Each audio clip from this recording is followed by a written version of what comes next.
Hi, everybody. Before we get into the update, I'm going to be spending a week in Wentzville and Troy, Missouri coming up. If you know of any good rail fanning spots around there, put them in the comments. I'm not really familiar with that area and not a lot of daylight, so I don't want to go too far after work, but I like to shoot some trains while I'm out there. So I appreciate it. Let's get to the update. So let's talk about Ohio Firebrick. Ohio Firebrick was founded in 1898, and this picture was taken in 1900. So notice the big building, the slope of the roof and everything. You can also clearly see the beehive kilns in front of it. So obviously this picture was taken in maybe, I don't know, the 40s or 50s. Two things I want to point out. Again, that big building with that sloped roof, it's where they mix the clay and everything for the bricks. Also notice the machine shop, how many windows it has on it, and that roof, that, I don't know what you call it, the celestory roof or whatever you want to call it, like the cupola on top. So at this point, I believe that machine shop spanned the entire width of the loading dock. Another thing is look at the railroad spur that was there in the original picture, still there. Evidently at some point they got clay or something in delivered by the railroad. So here's a little more modern picture, but even then, judging by the vehicles we see, might be 60s maybe. Beehive kilns are gone. The big building is still there, but it's been modified. These are tunnel kilns. So tunnel kilns are sort of like, they load the bricks in one end on little railroad cars or, something like that, and they travel through there, and they probably stop in the middle and get fired for a while. But basically, they're not stacked and restacked or anything. A lot more efficient process. And here's a picture from an airplane. Judging by the cars, maybe 70s, something like that. No evidence of the spur anymore going back in there, but you can tell by the loading dock. That loading dock is about 300 feet long because there's a bunch of cars there and room for a couple more. When I was following the DT&I Ironton branch in 1987, I drove through Oak Hill. First time I've ever been there. I thought, well, this is pretty cool. And I liked this place. Took some pictures. Had no idea what it was. Matter of fact, on the back of the picture, I wrote Foundry with a question mark. It was the brickyard. Unfortunately, everything was still there, but I didn't realize what it was, and I had no idea I would ever try to model it someday. So this is the machine shop on the end, and the covered loading dock on this end of it. And now you can see this is the rest of the loading dock. There's a couple things I want to point out. Number one, all these vents, the kilns were still there. And number two, look how wavy the roof was. So this thing had been there a long time. So, I don't want to model it like it's some dead, flat, brand new roof. It just makes me sick now to think that I didn't take pictures of this. There were still piles of bricks, stacks of bricks on the dock that hadn't been shipped out yet. Here's a Google Earth view today. After they tore down the long loading cover over the long loading dock, they built some kind of funky little storage shed on the end of the machine shop. It's open on the back side, so they could park equipment in there. It's got like vinyl siding or aluminum siding on it or something. So that's what you see on the end there. And the rest of that is all the dock. So again, this is Google Earth. What I want you to pay attention to is there's no supports on that overhang, and also there's no door from the machine shop to get onto the dock. So it's pretty unusual setup. This is just a detail shot of the side, and I walked around back, even though I trespassed, and this is what the back side looks like. So here's my machine shop model. It's full length, but I had to compress the width. Notice it only has 3 windows. The real one is about, I can tell by Google Earth, you can measure it tool. It's like 54 feet wide, and I think the roof is 36 feet wide with overhangs. So I decided to just have 3 windows instead of 4. because I've only got like 5 inches to the backdrop here, and I still need to model the tunnel kiln and that big building. So I'm only gonna have one of the tunnel kilns, not two, and I've got to have some gap. I mean, they don't run up against each other here, so so it's gonna be pretty tight to get that in there. Most of that big building is going to be just a flat against the backdrop, I think. Couple things to point out again. The windows I thought were pretty interesting. Again, there's no way to get to the dock, and they're not evenly spaced, which was really weird.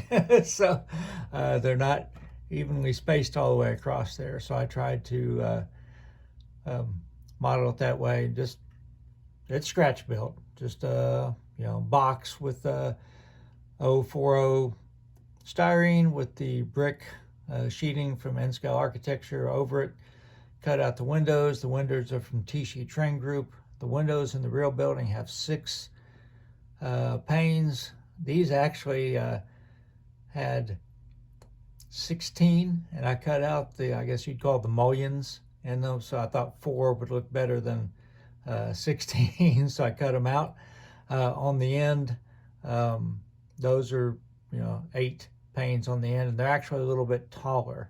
So the bottom level is the same all the way around, but the ends are taller. You can't see this end, just made it the same.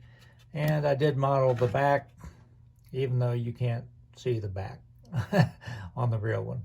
But so I mean, the way it's going to sit on here, I can't see it.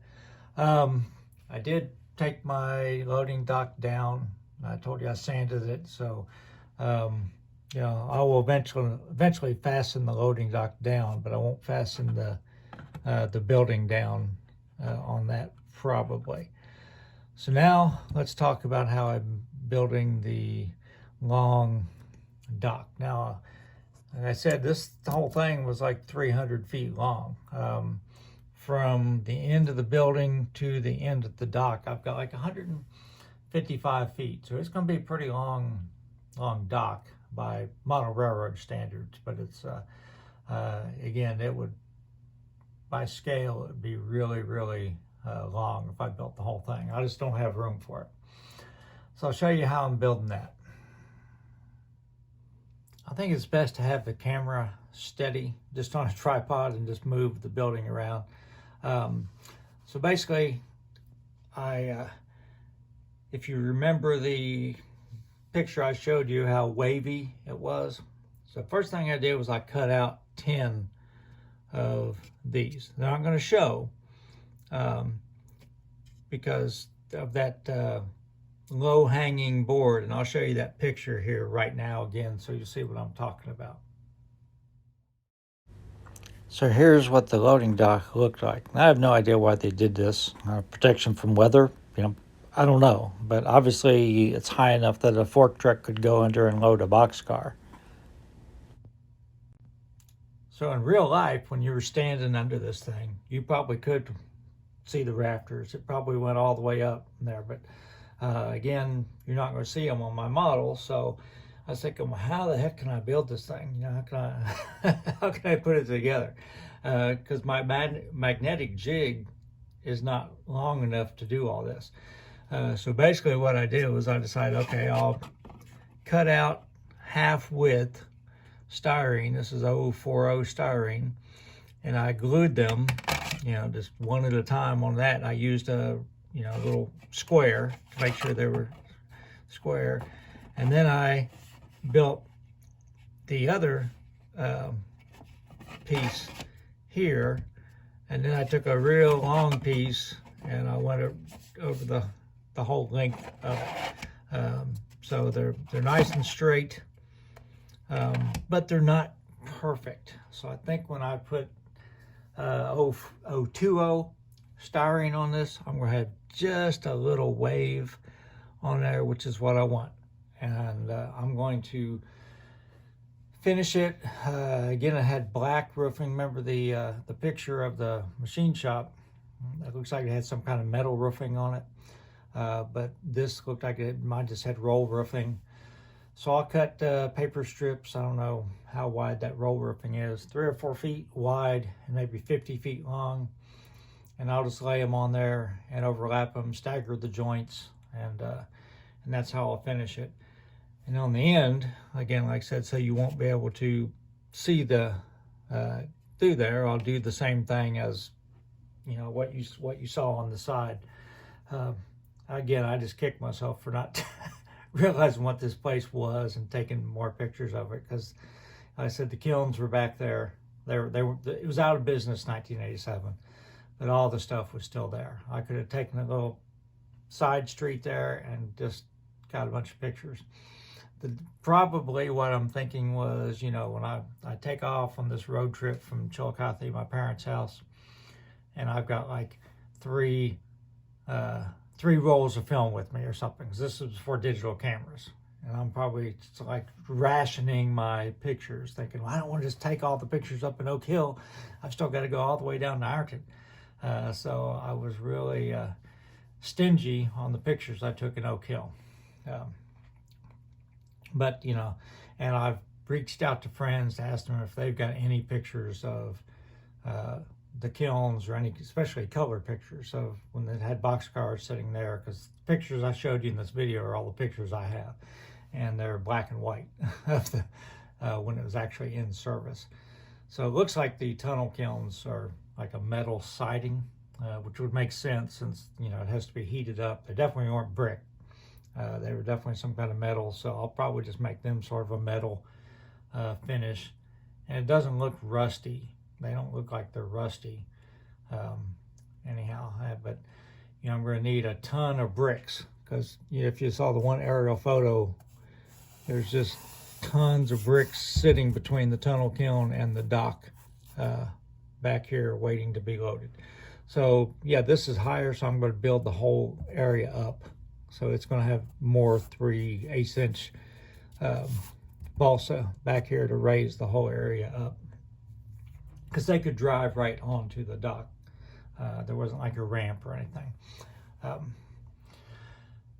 All right, I think if you're going to have any questions about this, let me know. I'm going to be working on adding the roof over the next week. So the next time you see this, it's probably going to be in place. And what I'm thinking is, in the pictures, it looks like it just had metal posts every so often. I'm going to try to figure out how far apart they were and put some of those in there. And I've got some metal rod that I'm just going to use, and I'll just drill holes down through here and be able to set it down in there so it'll be nice and stable. So let me show you what else I'm working on, or else what I'm going to be working on when I'm taking a road trip in the next, not the week after you see this, but the next week. So I'm going to be traveling for a week, and I've gotten some vehicles to work on. So I've got this kit from Showcase Miniatures. It's a GMC 70s wrecker. And I've also bought a bunch of 3D printed cars from Brian Federoff. Now, the ones here in the front are older cars, like 30s and 40s.